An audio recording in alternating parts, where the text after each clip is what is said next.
Witajcie. Dziennik pokładowy. Praca na farmie w Danii, odcinek 146. Dzisiaj będziemy przycinać dalej trawę na tych 42 hektarach. Zostało nam około 10 hektarów. I później przeskakujemy na następne pole 21 hektarów. Spadł deszcz w nocy i nie wiadomo, czy dzisiaj będziemy kosić też zboże.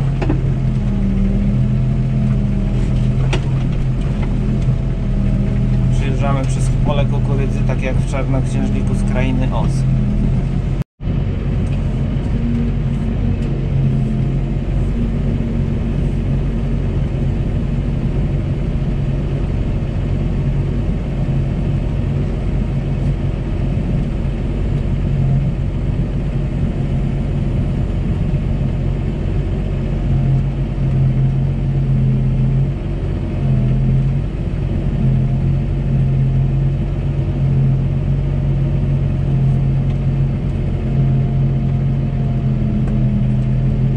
I pozycję pływającą, czyli floating, żeby nie było na sztywno, tylko on mógł się poddać pod górę.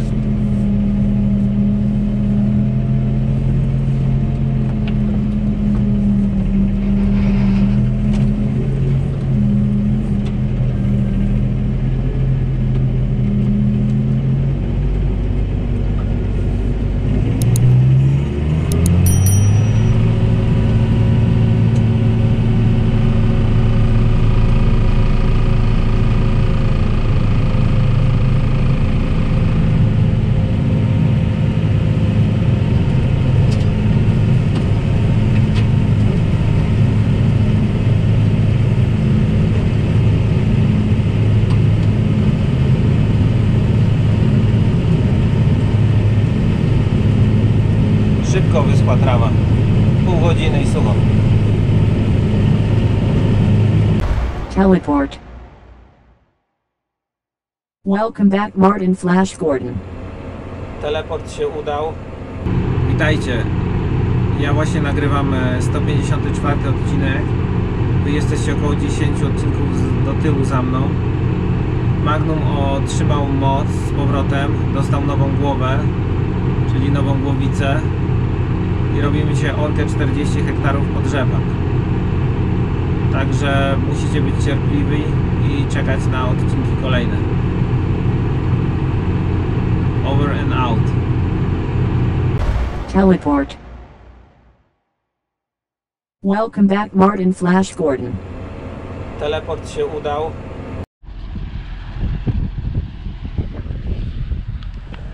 Szybko wyschło. Na pewno nowi widzowie będą mnie pytać, dlaczego przycinamy tą trawę. Więc tak, kosimy ją na początku lipca już kombajnem z przeznaczeniem na nasiona. Używamy pokosówki lub bezpośrednio. To znajdziecie na moich filmach poprzednich. A dlaczego przycinamy? No tak jak trawa w ogrodzie, na trawniku. Trzeba ją przyciąć, żeby się później lepiej rozrastała i dała nam większy plon za rok. Będziemy ją przycinać jeszcze we wrześniu i w październiku prawdopodobnie.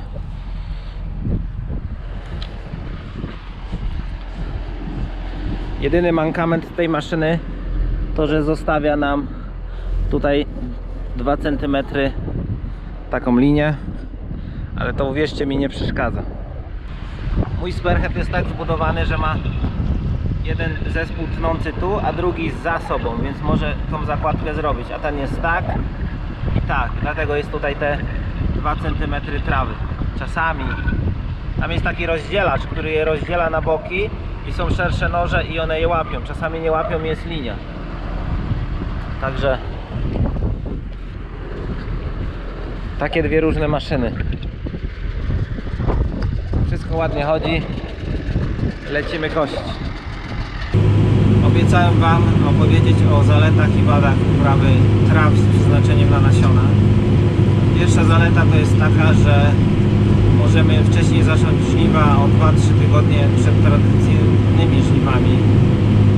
Czyli możemy skosić powiedzmy 5 hektarów trawy i mieć część żniw za sobą zanim przystąpimy do tradycyjnej żniw i wtedy, jeżeli jest zła pogoda, mamy więcej czasu na skoszenie. Tak bynajmniej jest tutaj u nas w Skandynawii, bo my jesteśmy bardziej na północy i żniwa są tu później i siewy rzepaków są wcześniej. Tak samo druga zaleta, że możemy trawę zaorać na początku sierpnia, bo mamy też wcześniejsze terminy siewu rzepaku niż w Polsce, czyli możemy już tą dwuletnią trawę zaorać, bo trawę przeważnie zbieramy 2 lata i ją orzemy, czyli orzemy trawę po 2 latach teraz na początku sierpnia, tak jak to zrobiłem w odcinku poprzednim, i już możemy siać rzepaki, mimo że rzepaki posiane w tamtym roku wciąż stoją, nie są skoszone. Następną zaletą to jest lepsze pieniądze niż na tradycyjnych zbożach.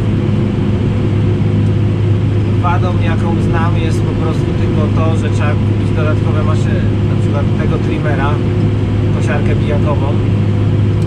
Można to zrobić tańszą maszyną. Nie trzeba kupować takiej kosiarki jak tam za 200 000. Druga sprawa to pokosówka, albo taka ciągnikowa jak my mamy, albo tradycyjna pokosówka. Trzecia sprawa to jest pick-up do kombajnu. Fajny pick-up z gumowym podbieraczem, który nie gubi już nasion, które są wrzucone. Chociaż bywały lata, że nie używamy pokosówek, tylko kosimy od razu kombajnem z dnia trawę. Tak dobrze na przykład wysycha. Także to są wady i zalety. Zalety i wady uprawy traw z przeznaczeniem na nasiona. Jeszcze czegoś nie powiedziałem jeszcze? Mamy więcej czasu, jeżeli mamy na przykład 500 czy 1000 hektarów, mamy więcej czasu przy żniwach zająć się wcześniej trawą, powiedzmy 100-200 hektarów trawy, załatwić to i wtedy mamy główne żniwa, mamy więcej czasu i nie musimy kupować na przykład drugiego kombajnu zbożowego.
Jest tego trochę, co?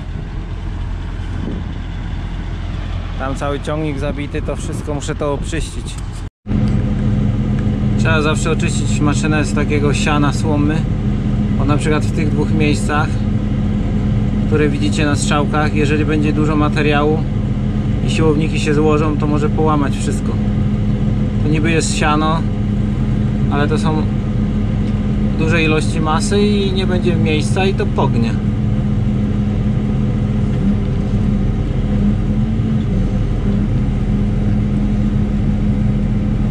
Tam było dużo siana i zobaczcie, składa się siłownik i tam był materiał tutaj w tym miejscu. Jak tego nie obczyszczę, to połamie tą rurkę w najlepszym wypadku i wszystko połamie.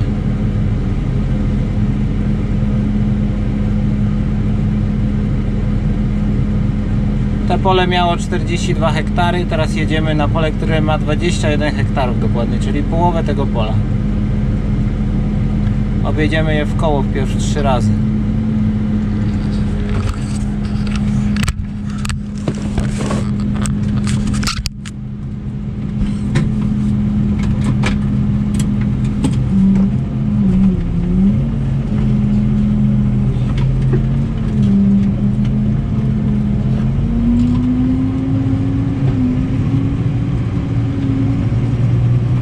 Zrzuciłem te siano w ścieżce technologicznej, gdzie była duża dziura, bo wiosną było mokro. I będzie fermentacja i nawóz.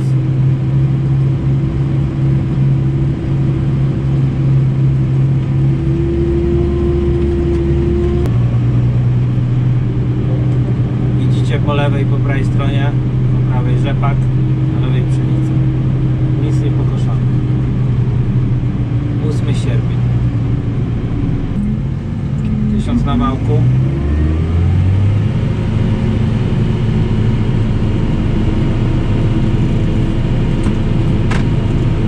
Nawet na 4 koła. Tu są góry i będziemy zrywać trawę. Nie włączymy na pewno.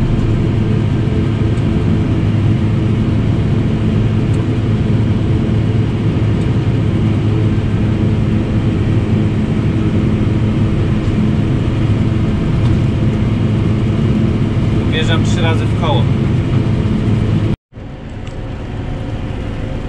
Wiecie, kiedy zawsze pada deszcz? Jak się zaczynają żniwa.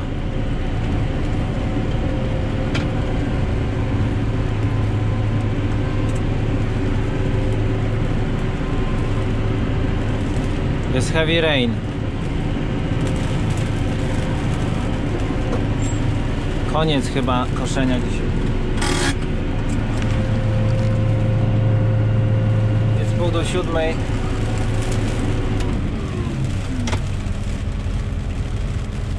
I chyba zjeżdżamy na bazę.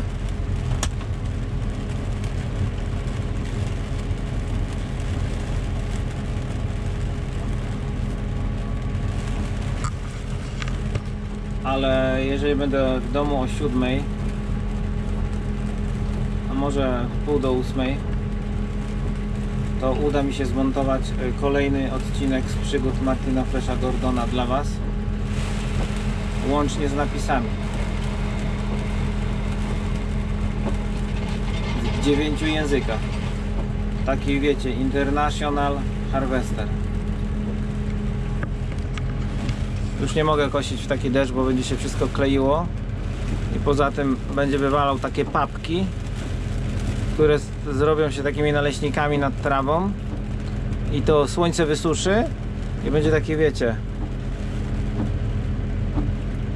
taki plaster, przez które promienie słońca się nie przedostają i wtedy trawa nam nie rośnie.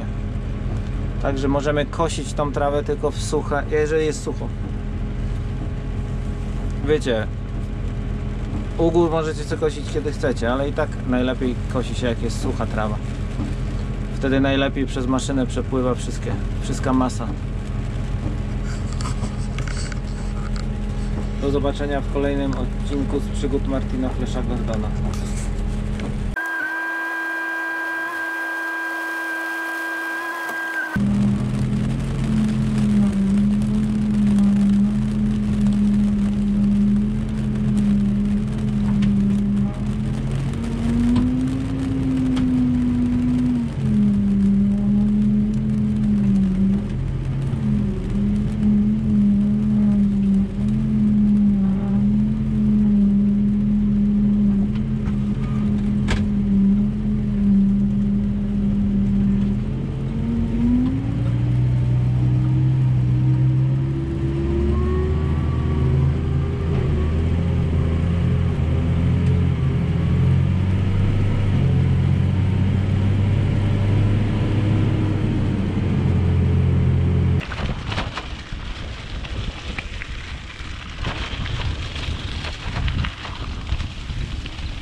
Hoduję te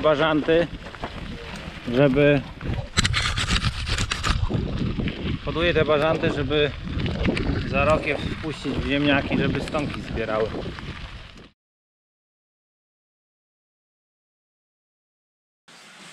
Trzeba maszynie tej dawać codziennie smaru, bo 1000 obrotów na wałku potrzebuje smaru. Zobaczcie, ile razy będę pompował, zanim zacznie wychodzić.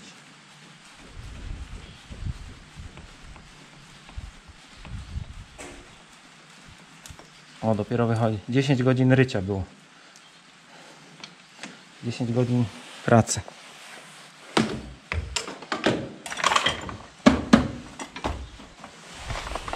Ekstra.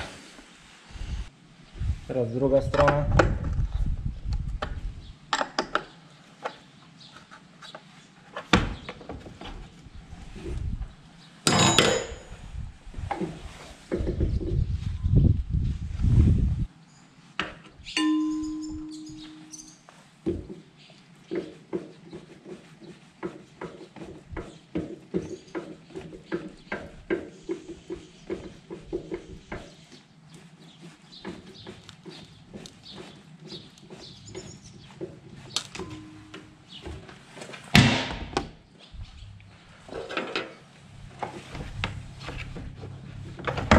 Są duże obroty, większa temperatura i smak się zużywa szybciej.